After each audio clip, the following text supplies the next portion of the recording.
Bonjour à toutes et à tous. Lundi 22 avait lieu sur la plage des Golandières la 3e édition du concours de château de sable organisé par l'Office du tourisme du Bois-Plage et en partenariat avec le Figaro.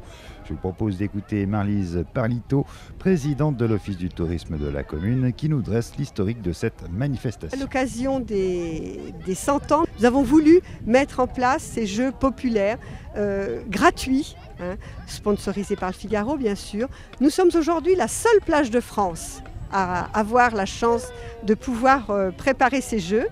3 catégories, les enfants de 6 à 10 ans. Donc le thème cette année est le château de sable, château basique. Alors chaque enfant doit faire preuve d'imagination, de créativité. Ensuite il y a la catégorie des 11 à 15 ans. Ce sont les crustacés cette année. Donc les crustacés, vaste programme. Et la 3e catégorie de 15 ans à adultes, puisque nous avons des adultes, une vingtaine d'adultes qui travaillent sur les instruments de musique. L'île de Ré accueille en ce moment le festival de musique en Ré et nous avons trouvé que l'idée était bonne de mettre à l'honneur les instruments de musique.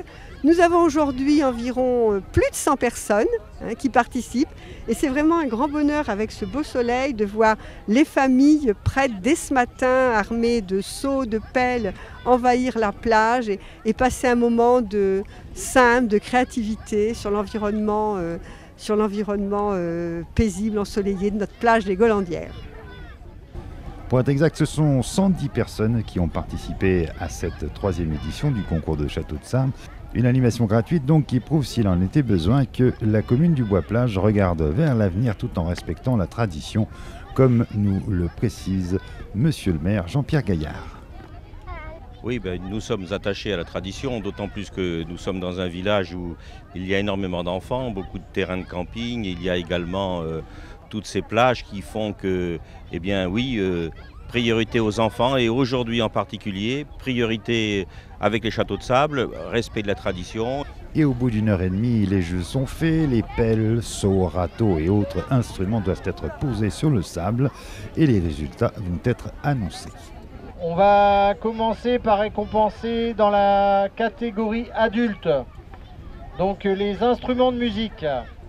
Le numéro du vainqueur est le numéro 45, donc qu'on applaudit. Je devais venir seulement soutenir mes neveux qui s'étaient inscrits avec leur grand-père. Mais le grand-père s'est désisté, donc j'ai pris sa place, voilà. C'est la chance des débutants. Alors maintenant dans la catégorie 11-15 ans, donc sur le thème des crustacés, c'est le vainqueur est le numéro 5 qui peut lever la main et être applaudi par tout le monde. Et maintenant, les meilleurs pour la fin, les plus petits, voilà, qui ont travaillé pendant 1 heure et demie sur les châteaux de sable. Le 46, voilà le jeune homme qu'on applaudit. Bravo, bravo, bravo, bravo.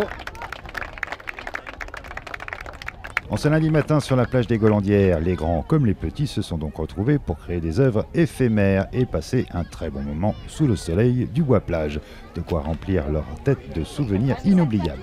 Cette manifestation aura été aussi l'occasion de sensibiliser les baigneurs à ne pas jeter les mégots de cigarettes sur les plages, mais à les écraser dans des cendriers de poche que l'on pouvait se procurer pour la modique somme de 1 € auprès de l'organisation. Vous pouvez aussi, si vous n'étiez pas là, faire l'acquisition de ce cendrier auprès de l'Office du tourisme du Bois-Plage. Il faut savoir qu'un mégot met 400 ans à être détruit par la nature. Cette opération nommée Au secours de l'océan était chaperonnée par Maude Fontenoy, la célèbre navigatrice.